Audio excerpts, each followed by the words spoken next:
Hello. Hi, livers. Livers? No, that's horrible, isn't it? Um, how you doing? You alright? I've added, this is Fiona, my plant. I've added her. Oh, she's dusty. That's gross, isn't it? I added her to the Christmas decorations today because I think at some point I'm going to crack the full Christmas tree out.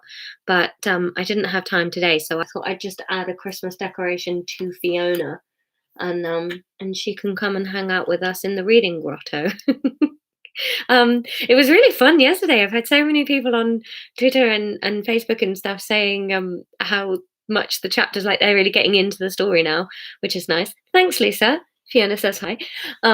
Yeah, it's been really fun. I've been looking forward to this today. I had my first cry about everything that's going on. Like, I know I'm not in the worst position, but you know that accumulating fear of, oh, people, why won't they stay in the damn house? And I went to the supermarket to get some food to take to my grandpa's house because I live the closest to him, and there was just nothing. And then I was trying to work out what to cook, and then Fleetwood Mac came on the shop music, and all of a sudden I was just like bawling in the middle of the supermarket, and the poor cashier was just like, I wouldn't know what to do with this in a time when we weren't social distancing, let alone with a middle-aged woman just crying her eyes out by the carrots.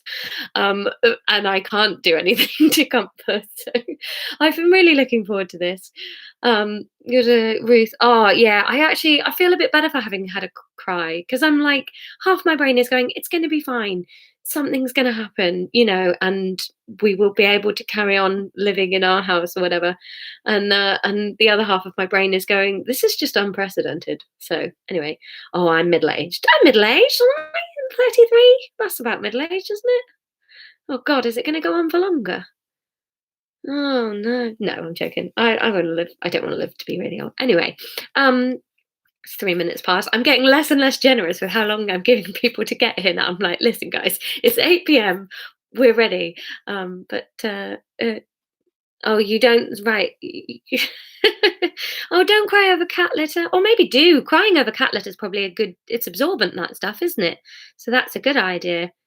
Okay, right. Well, I'm not middle aged. That's been a fun thing to learn today. This was already worth it, even if you hate the chapters today. I'm not middle aged. Winner. Right. Should we do some chapters? Let's do some chapters. So, just to catch you up, Sarah and Hamish, bum bum bum, found Jesus at the end of the last chapter. So we'll jump back in on the moors. Chapter 14. After a brief rest beneath the tree to rub aching feet and acclimatize to their new company, Sarah and Hamish had been convinced that they wouldn't be able to sleep and that the best thing to do would be to get Jesus back to the village as soon as they could. Thinking about things was taking twice as long as it should because every time Sarah had a thought like, I hope Jesus isn't cold, she had to rethink it several times over to get over the inclusion of the name. Jesus was really not coping well with the weather. He kept stopping to look up at the sky and shake his head. It was further slowing up the progress of them getting home. I'm going to report this, he shouted over the gale. What? Said Sarah. She was thinking she liked Jesus so far. He smelt like chocolate biscuits and had a strong handshake. When you grow up with two dads and one works as a carpenter, the other as God, then you get dished out a pretty mighty forearm as standard. This glitch in the system, replied Jesus. I'm sure it's not supposed to leak like this. The sky, I mean. I thought we'd worked out seasons and stuff for you. Well, you have, came Sarah's response through the night air. It's just that this is England and well, the west of England, and well, sometimes the planning becomes a bit unstuck over here. Not to mention global warming, chimed in Hamish. Oh, it's back. I didn't know whether it was going to come out my face or not. uh, Global warming? Jesus looked like his head might explode. This is warmer than usual? How did you cope before? My teats could sever twine as it is now. They'd snap right off if it got any colder. No, global warming doesn't mean everything everywhere gets hotter. It means overall the temperature is getting hotter. Fuck it, this accent's just not happening, is it? But it's really just changing weather patterns and making everything a bit more temperamental and prone to extremes. Sorry, reading comments. Just do the story, Laura. Okay. Oh, right. Why is that happening? Sarah and Hamish looked a little sheepish. Haven't you heard? Asked Hamish. He felt like he ought to be wearing a blazer and tie and have a detention hanging over his head. I'm not very interested in the weather, truth be told. I'm usually a little preoccupied with souls and how you treat one another rather than the temperature. Yes, I mean, I suppose that makes sense, grumbled Hamish rather ashamedly. I just assumed you'd have heard of something this big. Well, perhaps I'll have a think about it and wait, don't change the subject. I want to know what you've done to heat the world up and make it so wet. Jesus was a phenomenal sight when he was angry. If anything, he seemed to get more peaceful. Well, not him exactly. The world around him seemed to get more peaceful, softer, more cozy. It made you want to tell him the truth and give him a cuddle. Sarah thought this might be a trick worth mastering for any future discussions with Hamish regarding her family. Well, it's the technology we've developed. It's sort of dirty, I suppose. It gives off fumes and stuff that go up in the sky and play about with the lining, which has burned a hole and let more heat in. Hamish didn't know why he was explaining it to Jesus like a child, but he didn't seem to be able to stop. Well, why don't you just stop using the technology then? Well, because people need it to live, to make money, to keep the world going. Jesus looked puzzled. Sounds like a slippery slope. What's going to be the point of having money and everything if the world is all soggy everywhere because you fired lasers at the thermostat? Well, yeah, that's a very relevant point. Things are being done. It's just slow, I suppose. Well, I'll write a memo about it when I get home. Jesus bent down and undid his sandals. He slipped his feet out of them and continued to walk with his long toes sinking into the muddy ground. Jesus? Asked Hamish, who hadn't started to follow him again. Yeah, called Jesus over his shoulder.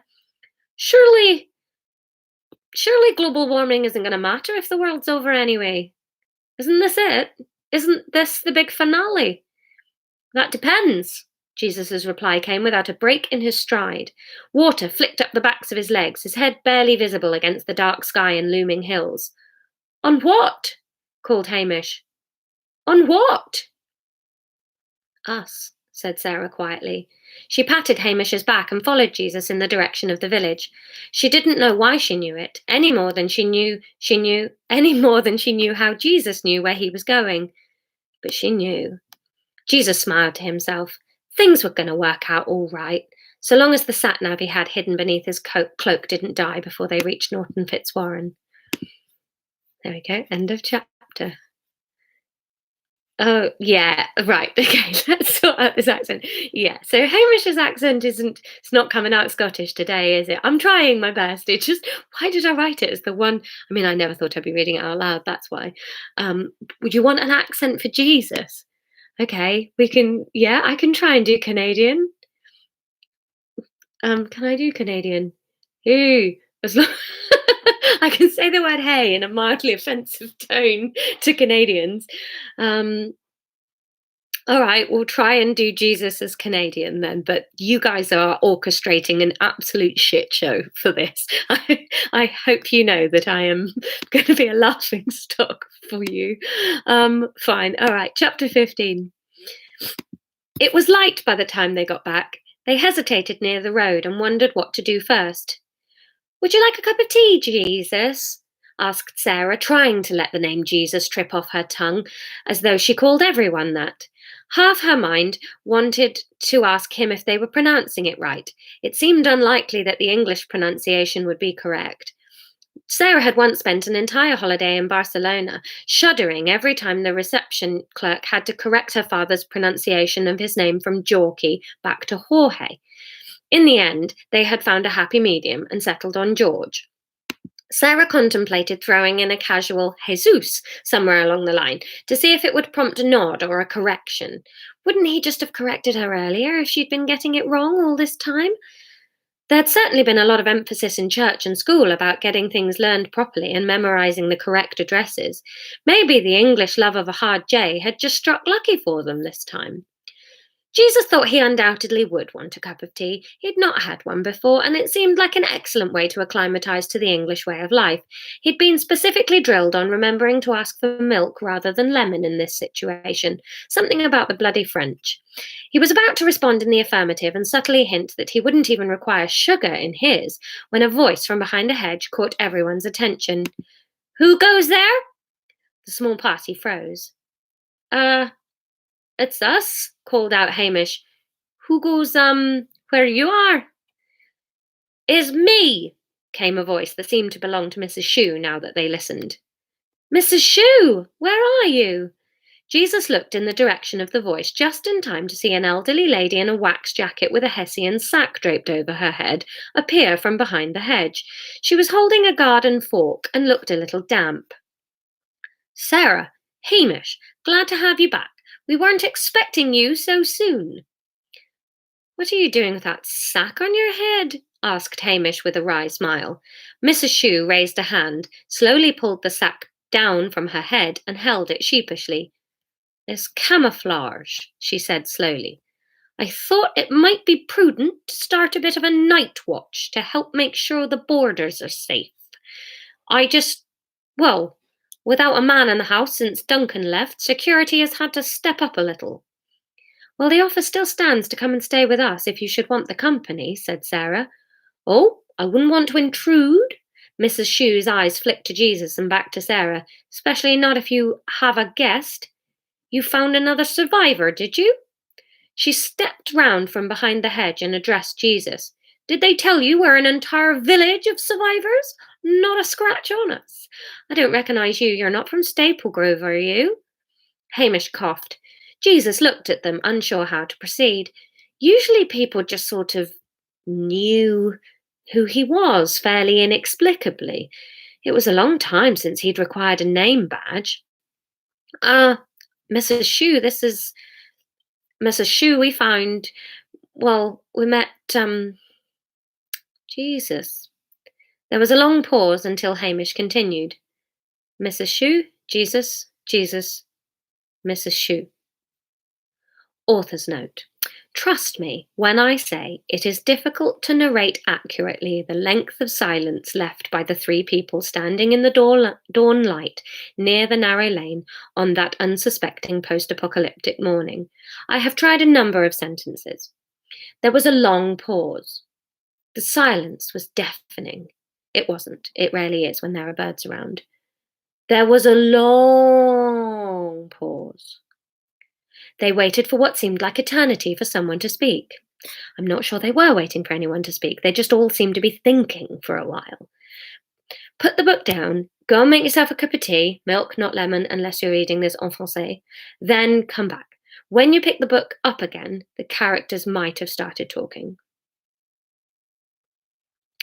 But none of these sentences seemed to quite capture the way the pause felt. For Sarah and Hamish, it was definitely a moment that they felt they shouldn't break. Bringing Jesus squarely into Mrs. Shue's life felt like a privilege and a responsibility. They both felt like this was a moment in which Mrs. Shue should be left alone with no prompting to respond other than as she saw fit. The weight of the moment pressed in on their temples and cuticles. Bands of air pressure squeezed and swam through their field of vision as they watched Mrs. Shue taking in what she saw and knowing instinctively that it was real. 74 years of belief were made concrete in this one simple introduction.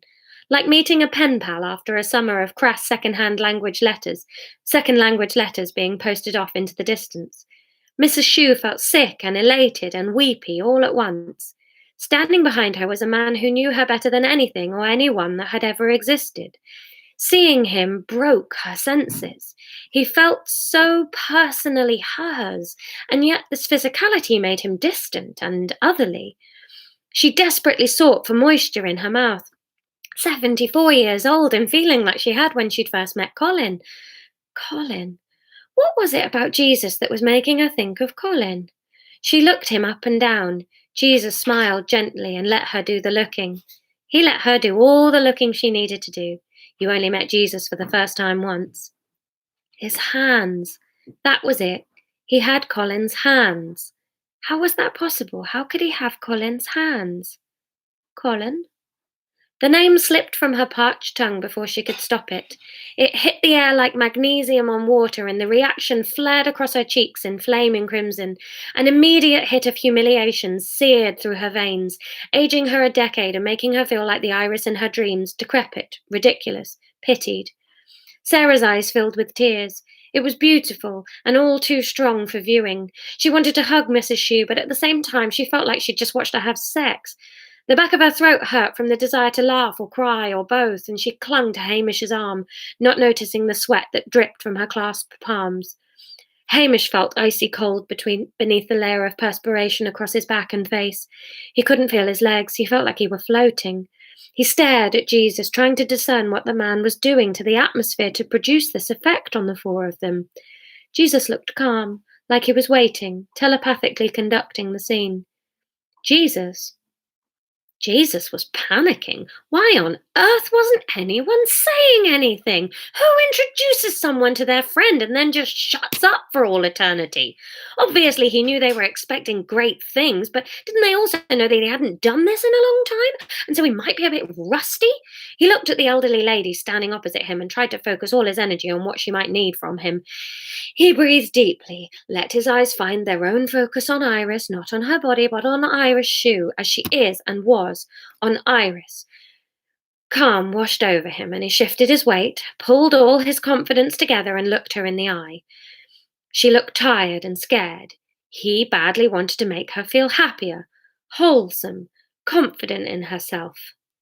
Start talking, he thought to himself. The words will come. That was when she said Colin.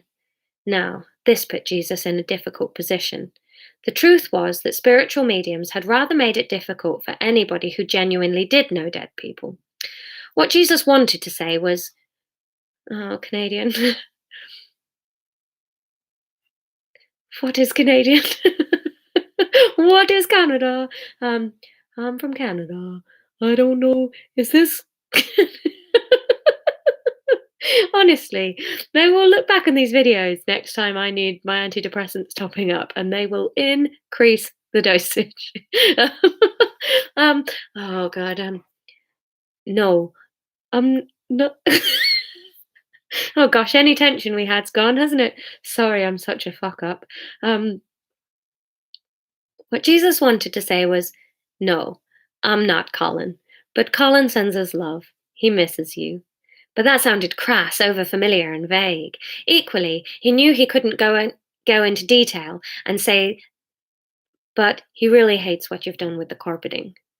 And that was everything that was encompassed in the silence. Very difficult to sum it up in a single line about how long the pause was. That's why Pinter never had narrators. Iris, it is such a pleasure to meet you, in person. Jesus smiled and offered his hand to Iris. Sorry, I knew it was you, obviously, she replied. You just have very similar hands to my husband, my late husband. His name is Colin. That's why I said Colin. Yes, I understand. Iris took his hand tentatively and shook it. It was warm and soft. It felt familiar. She was glad Jesus wasn't imposing. It really did feel like meeting an old friend. Really, she supposed, the man before her was a walking diary of every secret she'd ever had. From pre-wedding night gratitude to rock-bottom, silent hospital bed prayers to take away every memory and shred of affection she had for her dying husband. He knew it all. It was the most momentous moment imaginable. Have you been offered tea? Said Mrs. Shue sternly. Okay, that was chapter 15. Oh, yay, Ruth, I'm glad you're enjoying it. Thank you. All right, let's do chapter 16 because I think this one's quite fun. And chapter 16, God sat. Author's note. God did not sit. Before we start this chapter, it is worth me taking the time to explain that none of the characters here are currently in a physical form. So God could not have sat, as he had nothing to sit with or on. Also, nothing actually got said, as there was no mouth to say it and no ears with which to hear it. When I say something was said, I have to mean the idea came into being. It's like a thought, but on a celestial level. In some respects, too, there were not exactly the separate characters I have sketched out to make things simpler. It was more a wrestling of concepts and energy going back and forth and pulling time and space towards different moral outcomes. You can see how to try and narrate a chapter like this as it actually happened would be really lengthy and confusing. So I will try where possible to put it into a humans having a chat context. This will help you understand and also help me convince some other people to make it into a film and make me lots of money. Rest assured, though, that neither then, here, nor in the film does or will God resemble Alanis Morissette. So, God sat and waited patiently for the inevitable company to arrive. Company bustled into the room as though this meeting were just ticking off number 4 in a 25-point to-do list for the day. God knew this couldn't be true because they had decided not to bring the concept of days to this place. It seemed to help with not boxing in thought processes if there was never a time anything needed doing, even if it did cost them the joy of ever getting that Friday feeling. God also knew it couldn't be true, because itself was the creator of all things, and therefore almost always the most important thing on anyone's to-do list. Author's note. Ugh, this is trickier than I thought. You may have noticed an itself creep into the text back there when referring to God. This is because, try as I might to fit this into a humans having a chat for simplicity and Hollywood dollar signs format, I just cannot bring myself to give them a gender. They had no bodies and therefore no anatomy, wink wink, and I couldn't be labelled as any species, let alone a gender.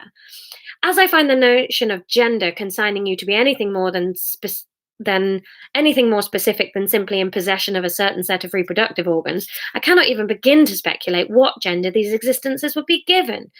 I will use it for the purposes of non-specificity and still narrating for you. And when we come to the casting discussions, I'll bring the following ideas to the casting table. I'll bring the following 3 ideas for the casting of God to the table. 1. A series of ever-changing cameos, excluding Alanis Morissette, to boost the celebrity of the film. 2. One of those androgynous actors that often do weird stuff like Johnny Depp or Cate Blanchett. 3. The Eurythmics. Company bustled in with sweaty confidence, cross about the circumstances, but always pleased to have an argument. I thought I would have heard from you. It let the partial question hang in the air, being intentionally blunt to try and catch God off guard. God eyed the devil with care. Theirs was a tempestuous relationship. They gave each other purpose. A deity without a purpose is prone to wild eccentricity. If you have any idea to see it in microcosm, take a moment to research Lord Bath of Wiltshire. Author's note. While I am enjoying watching these 2 bash it out as people like characters, I am worried I've dumbed it down to an extent where you won't believe what an accurate narrative this really is. I would hate to miss out on any credit due my way, so it might be worth scraping below the surface to see what's going on, just in case anyone from a literary prize judging panel is reading. To understand God and the devil is to understand everything. So if the next few paragraphs make sense to you, then treat yourself to a cup of tea, a pat on the back, and go ahead and ignore the next piece of criticism your mother throws your way. To believe that God created everything is to believe that God must have created the devil, which is difficult, as God is the hero and the devil is an out-and-out bad guy, best imagined with a level of disdain only Alan Rickman can properly wield. Why would God create the devil? That's like being a fly and inventing the swatter. The tricky bit is understanding that God did not intend to create the devil, that the devil came into being as a byproduct of the sheer magnitude of the power of God. Remember that God and the devil are not things or people. They are every concept and every physical and philosophical eventuality. The existence of God as a constant production and collection of intentions and ideas allows the devil to exist in opposition. In scientific terms, for every action, there is an equal and opposite reaction. It's the same with God and the devil. Here's an example. God, thinking it could create the earth as an eternal paradise, gave life to the following related concepts. The earth could end, there could be something better than the earth. Each time God's thoughts create a new concept, it must decide if it is in favor of the thought and going to make use of it. The thoughts God does not want to continue with are pushed away, but they cannot be destroyed. God does not keep them to become part of itself, and over time they bound together and caught momentum like an enormous tumbleweed and became a formation fundamentally antithetical to God, the devil. So, what with God keeping all the thoughts relating to its project Earth prospering and pushing away those that might harm it, it is easy to see how, in human terms, the devil is evil, because the devil does contain an awful lot of negative aspirations to the human race. But it is wrong to say that the devil is evil incarnate. It is only opposite to God. As an example, the devil also holds within it the concept that there could be a paradise better than Earth. And so, should it ever succeed in tumbling Earth, then there might be something truly remarkable to behold. Not evil, just opposite to God, but certainly bad news for the human race. To summarize, God did and did not create the devil. God and the devil are one and the same thing, brothers from another mother, if you will. Back to the story. I don't have to keep you updated on my affairs, God replied smoothly. You usually like to rub my nose in it when things are going well. I realized I hadn't heard from you in a while and decided you must have really loused things up to have gone that quiet. I haven't loused anything up, and really I don't know why you need to tar lice with the negativity brush. They're perfectly wonderful creatures, complained God mildly. You'd say that about anything. Your obsession with seeing the good in everything is rather funny, the devil sniggered. I just think everything deserves a chance, God began before the devil cut it off. You just think everything you've ever made is perfect, bloody narcissist. God inspected its immaculate fingernails and smiled to itself. Well, I have been rather successful. It will no doubt pain you to realize you've just quoted one of my own characters at me, assuming it could be insulting. Narcissus was a wonderful chap. The devil was losing patience with God, something that happened frequently. So if everything is going so well down there with your little plaything, why are you intervening again? I'm not. Jesus is. Don't give me that, snapped the devil, rising to God's level toned bait. You, Jesus, angel, spirit, same thing. Whatever flesh box hologram outfit you've squashed it into. God considered this and wondered whether to correct the devil. In the beginning, to coin a phrase, it had been exactly like that. Jesus was a likable figurehead for humans to comprehend, but was essentially an offshoot of God's entity. It hadn't remained that way since it had put Jesus on earth. The after effect of having been physical had altered the part of God that became Jesus, had forced a degree of separation that couldn't quite be smoothed over. Jesus had become something other than God, its creation, but not part of its flock. The devil smiled. In recent centuries, Jesus had really become God's weakness. It was becoming clearer and clearer that Jesus took responsibility for earth and that God was very keen to see Jesus succeed. They say pride comes before a fall, and for God, there was a long way to fall should its pride in Jesus come to an end. Forgive me, I didn't mean to be rude. The devil tried again. God tried to ignore the uncomfortable feeling it got in the face of such blatant untruth. So why is Jesus intervening? Just smoothing over a few kinks, God said vaguely. Oh? The devil fished. God did not respond. The devil continued, What kinks might these be? Nothing major. They both felt something. Author's note. That last sentence was underwhelming at best. I'm aware of that. However, it was nigh on impossible to try and describe what they felt under my genius guise of two good looking people trying to be stereotypical portrayals of a human god and devil in the latest Odeon blockbuster. Whilst I have explained and you have presumably understood above that God and the devil are very much a yin and yang arrangement, it must be addressed that over their millennia of existence, independence had taken root in each of them. The devil is no longer solely what God isn't. By its own opposition to God, it has evolved the ability to behave of its own accord. In accordance with the circumstances of its creation, the devil's behaviors still, as a rule, develop as an antagonism to God, but they are not necessarily always the reflex to God's move. In addition, no longer does the devil notice absolutely every thought being sucked into the vortex of its being upon rejection by God. Some of it settles without interrupting the devil going about its daily business, minus the days, of course. The arrangement works for them. It means they can coexist, no longer feeling like two babies sharing one shouty brain. Nowadays, they are more like neighbours in a poorly built maisonette. You have your own place, but you are infinitesimally aware of almost every footstep, cough, and bowel movement nearby. Every now and again, though, something happens that tugs deeply on the strings of what they are and brings the reality of their connection into the retina display resolution clarity. When God said nothing major, it tried to lie. The lie broke one of the fundamentals of what God is, and the truth God discarded for the lie bounded into the devil's elements and scrambled it like delicious breakfast eggs. The effect, I made myself laugh. Oh, I like that line. Well done, Laura of the past. The effect was the effect was as if they had both swallowed an atom bomb and it had exploded just behind each of their respective navels. The philosophical umbilical cord that connected them pulled tight like an elastic band with an electric boom that broke all past and future possibilities for volume records. Thankfully, God and the devil are well developed concepts, and the lie was not enough to fully shatter any root elements of their makeup. Excuse me. Their celestial fontanelles are sufficiently sealed enough to prevent minor slips like this causing long lasting damage, but they most certainly both felt something. The devil reeled, and when it caught its breath, realized it had the upper hand. Tut, tut, tut, it said slowly and provocatively, holding God's eyes with a slight smile tinkering around its lids. Little slip up there. God said nothing. So, trouble on earth, eh? Oh dear, sounds serious. It's careful, warned the devil. Don't want another little white tummy ache, do we? Just you watch what you say so we're not both holed up with cramps. So the earth is in trouble.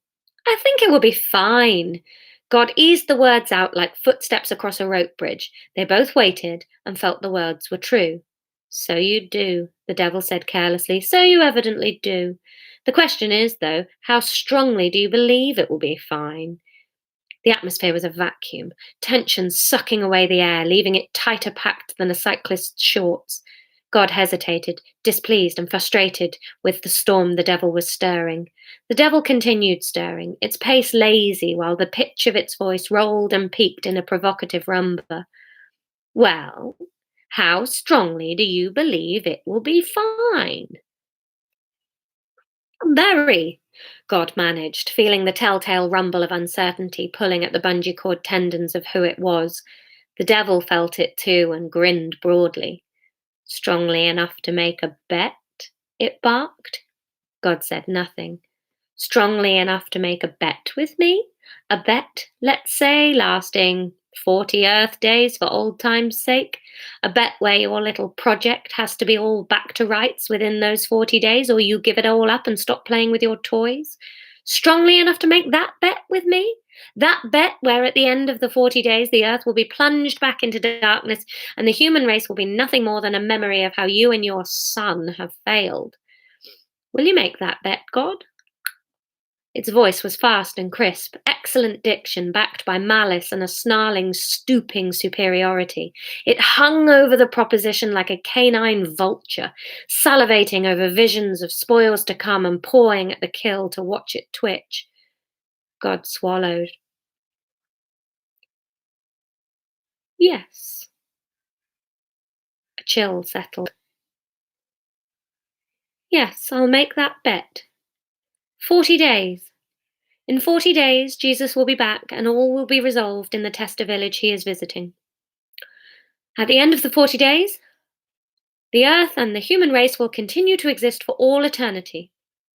At the end of those 40 days, you will concede you have lost and you will remove your own project from my earthly creation, leaving it a better place for humans to exist. Deal?